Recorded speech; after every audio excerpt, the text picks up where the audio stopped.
2 Samuel 13.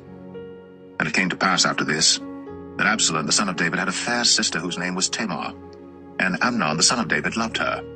And Amnon was so vexed that he felt sick for his sister Tamar, for she was a virgin, and Amnon thought it hard for him to do anything to her. But Amnon had a friend whose name was Jonadab, the son of Shimei, David's brother. And Jonadab was a very subtle man. And he said unto him, Why art thou, being the king's son, lean from day to day? Wilt thou not tell me? And Amnon said unto him, I love Tamar, my brother Absalom's sister. And Jonadab said unto him, Lay thee down on thy bed, and make thyself sick. And when thy father cometh to see thee, say unto him, I pray thee, let my sister Tamar come and give me meat, and dress the meat in my sight, that I may see it, and eat it at her hand. So Amnon lay down, and made himself sick. And when the king was come to see him, Amnon said unto the king, I pray thee, let Tamar my sister come, and make me a couple of cakes in my sight, that I may eat at her hand. Then David sent home to Tamar, saying, Go now to thy brother Amnon's house, and dress him meat. So Tamar went to her brother Amnon's house, and he was laid down. And she took flour, and kneaded it, and made cakes in his sight, and did bake the cakes. And she took a pan, and poured them out before him. But he refused to eat. And Amnon said, Have out all men from me. And they went out every man from him. And Amnon said unto Tamar, Bring the meat into the chamber, that I may eat of thine hand. And Tamar took the cakes which she had made, and brought them into the chamber to Amnon her brother. And when she had brought them unto him to eat, he took hold of her, and said unto her, Come, lie with me, my sister. And she answered him, Nay, my brother, do not force me. For no such thing ought to be done in Israel. Do not thou this folly. And I, whither shall I cause my shame to go? And as for thee, thou shalt be as one of the fools in Israel. Now therefore I pray thee, speak unto the king, for he will not withhold me from thee. Howbeit, he would not hearken unto her voice, but being stronger than she, forced her, and lay with her. Then Amnon hated her exceedingly, so that the hatred wherewith he hated her was greater than the love wherewith he had loved her. And Amnon said unto her, Arise, be gone. And she said unto him, There is no cause. This evil in sending me away is greater than the other that thou didst unto me. But he would not hearken unto her. Then he called his servant that ministered unto him, and said, Put now this woman out from me, and bolt the door after her. And she had a garment of divers colors upon her, for with such robes were the king's daughters that were virgins apparelled. Then his servant brought her out, and bolted the door after her. And Tamar put ashes on her head, and rent her garment of divers colors that was on her, and laid her hand on her head, and went on crying. And Absalom, her brother, said unto her, Hath Amnon thy brother been with thee? But hold now thy peace, my sister. He is thy brother. Regard not this thing. So Tamar remained desolate in her brother Absalom's house. But when King David heard of all these things, he was very wroth. And Absalom spake unto his brother Amnon, neither good nor bad, for Absalom hated Amnon, because he had forced his sister Tamar. And it came to pass after 2 full years, that Absalom had sheep shearers in Baal Hazor, which is beside Ephraim. And Absalom invited all the king's sons. And Absalom came to the king and said, Behold now, thy servant hath sheep shearers. Let the king, I beseech thee, and his servants go with thy servant. And the king said to Absalom, Nay, my son, let us not all now go, lest we be chargeable unto thee. And he pressed him, howbeit he would not go, but blessed him. Then said Absalom, If not, I pray thee, let my brother Amnon go with us. And the king said unto him, Why should he go with thee? But Absalom pressed him that he let Amnon and all the king's sons go with him. Now Absalom had commanded his servant, saying, Mark ye now, when Amnon's heart is merry with wine, and when I say unto you, Smite Amnon, then kill him. Fear not. Have not I commanded you? Be courageous, and be valiant. And the servants of Absalom did unto Amnon, as Absalom had commanded. Then all the king's sons arose, and every man gat him up upon his mule, and fled. And it came to pass, while they were in the way, that tidings came to David, saying, Absalom hath slain all the king's sons, and there is not one of them left. Then the king arose, and tare his garments, and lay on the earth, and all his servants stood by with their clothes rent. And Jonadab, the son of Shimei, David's brother, answered and said, Let not my lord suppose that they have slain all the young men, the king's sons, for Amnon only is dead. For by the appointment of Absalom, this hath been determined from the day that he forced his sister Tamar. Now therefore, let not my lord the king take the thing to his heart, to think that all the king's sons are dead, for Amnon only is dead. But Absalom fled. And the young man that kept the watch lifted up his eyes, and looked, and behold, there came much people by the way of the hillside behind him. And Jonadab said unto the king, Behold, the king's sons come, as thy servant said, so it is. And it came to pass, as soon as he had made an end of speaking, that, behold, the king's sons came, and lifted up their voice, and wept. And the king also and all his servants wept very sore. But Absalom fled and went to Tamar, the son of Ammihud, king of Geshur. And David mourned for his son every day. So Absalom fled and went to Geshur, and was there 3 years. And the soul of King David longed to go forth unto Absalom, for he was comforted concerning Amnon, seeing he was dead.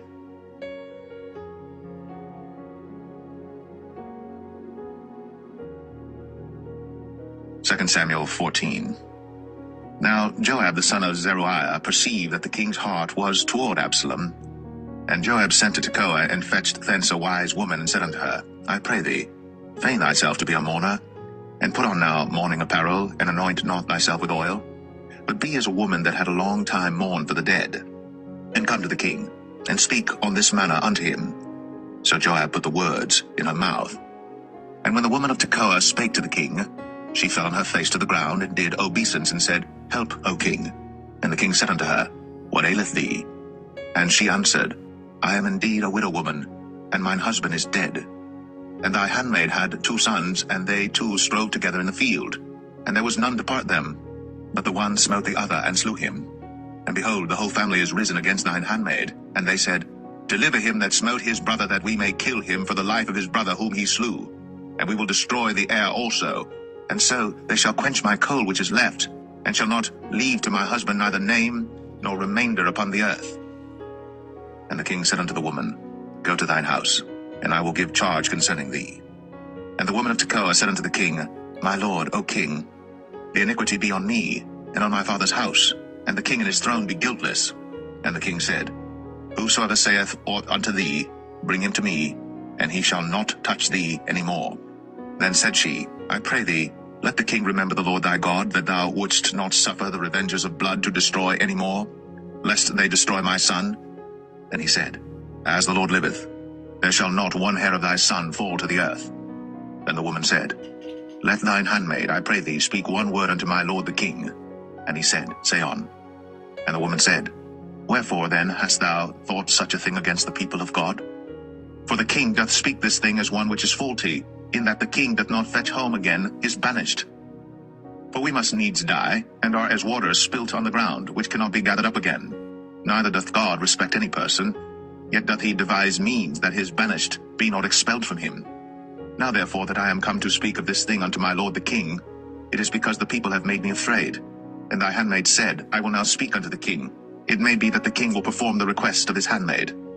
For the king will hear to deliver his handmaid out of the hand of the man that would destroy me and my son together out of the inheritance of God.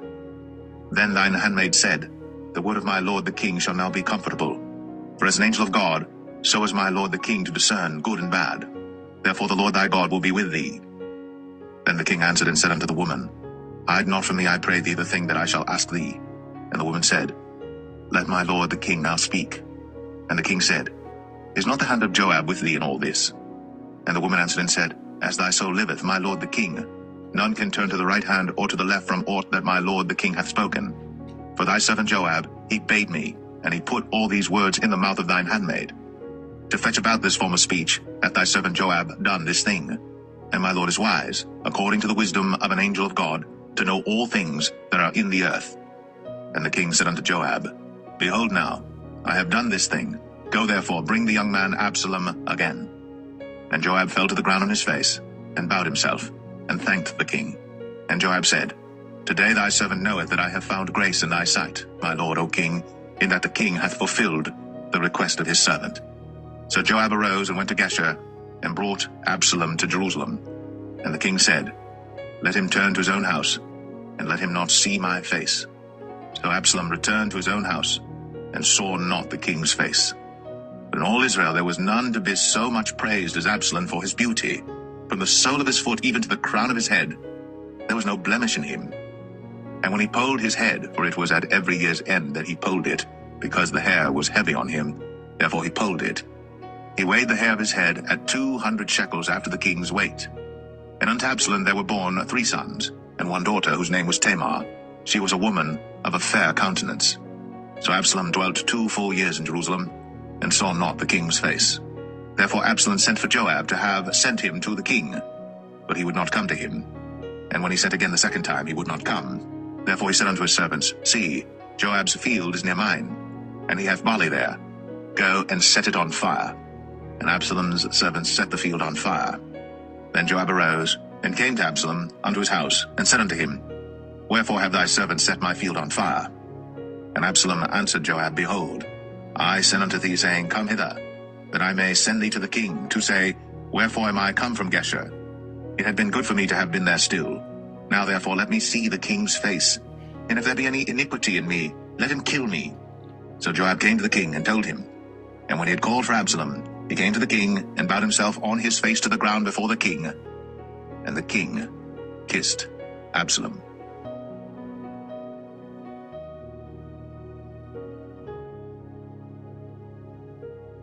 2 Samuel 15. And it came to pass after this, that Absalom prepared him chariots and horses, and 50 men to run before him. And Absalom rose up early, and stood beside the way of the gate. And it was so, that when any man that had a controversy came to the king for judgment, then Absalom called unto him, and said, Of what city art thou?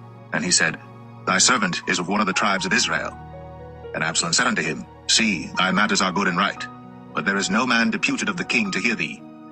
Absalom said moreover, O that I were made judge in the land, that every man which hath any suit or cause might come unto me, and I would do him justice. And it was so, that when any man came nigh to him to do him obeisance, he put forth his hand, and took him, and kissed him. And on this manner did Absalom to all Israel that came to the king for judgment. So Absalom stole the hearts of the men of Israel. And it came to pass after 40 years, that Absalom said unto the king, I pray thee, let me go and pay my vow, which I have vowed unto the Lord in Hebron. For thy servant vowed a vow while I abode at Geshur in Syria, saying, If the Lord shall bring me again indeed to Jerusalem, then I will serve the Lord. And the king said unto him, Go in peace. So he arose, and went to Hebron. But Absalom sent spies throughout all the tribes of Israel, saying, As soon as ye hear the sound of the trumpet, then ye shall say, Absalom reigneth in Hebron. And with Absalom went 200 men out of Jerusalem, that were called. And they went in their simplicity, and they knew not anything. And Absalom sent for Ahithophel the Gilonite, David's counselor, from his city, even from Gilo, while he offered sacrifices. And the conspiracy was strong, for the people increased continually with Absalom. And there came a messenger to David, saying, The hearts of the men of Israel are after Absalom. And David said unto all his servants that were with him at Jerusalem, Arise, and let us flee. For we shall not else escape from Absalom. Make speed to depart, lest he overtake us suddenly, and bring evil upon us, and smite the city with the edge of the sword. And the king's servant said unto the king, Behold, thy servants are ready to do whatsoever my lord the king shall appoint. And the king went forth, and all his household after him. And the king left 10 women which were concubines to keep the house. And the king went forth, and all the people after him, and tarried in a place that was far off. And all his servants passed on beside him, and all the Cherethites, and all the Pelethites, and all the Gittites, 600 men which came after him from Gath, passed on before the king. Then said the king to Ittai the Gittite, Wherefore goest thou also with us? Return to thy place, and abide with the king, for thou art a stranger, and also an exile. Whereas thou camest but yesterday, should I this day make thee go up and down with us? Seeing I go whither I may, return thou, and take back thy brethren. Mercy and truth be with thee. And Ittai answered the king, and said, As the Lord liveth, and as my lord the king liveth, surely in what place my lord the king shall be, whether in death or life, even there also will thy servant be. And David said to Ittai, Go and pass over. And Ittai the Gittite passed over, and all his men, and all the little ones that were with him. And all the country wept with a loud voice, and all the people passed over. The king also himself passed over the brook Kidron, and all the people passed over toward the way of the wilderness. And lo, Zadok also, and all the Levites were with him, bearing the ark of the covenant of God. And they set down the ark of God, and Abiathar went up, until all the people had done passing out of the city. And the king said unto Zadok, Carry back the ark of God into the city. If I shall find favor in the eyes of the Lord, he will bring me again, and show me both it and his habitation. But if he thus say, I have no delight in thee, behold, here am I. Let him do to me as seemeth good unto him. The king said also unto Zadok the priest, Art not thou a seer? Return into the city in peace, and your 2 sons with you, Ahimaaz thy son, and Jonathan the son of Abiathar. See, I will tarry in the plain of the wilderness until there come word from you to certify me. Zadok therefore and Abiathar carried the ark of God again to Jerusalem, and they tarried there. And David went up by the ascent of Mount Olivet, and wept as he went up, and had his head covered, and he went barefoot, and all the people that was with him covered every man his head, and they went up, weeping as they went up. And one told David, saying, Ahithophel is among the conspirators with Absalom. And David said, O Lord, I pray thee, turn the counsel of Ahithophel into foolishness. And it came to pass that when David was come to the top of the mount, where he worshipped God, behold, Hushai the Archite came to meet him with his coat rent, and earth upon his head. Unto whom David said, If thou passest on with me, then thou shalt be a burden unto me. But if thou return to the city and say unto Absalom, I will be thy servant, O king, as I have been thy father's servant hitherto, so will I now also be thy servant. Then mayest thou for me defeat the counsel of Ahithophel. And hast thou not there with thee Zadok and Abiathar the priests?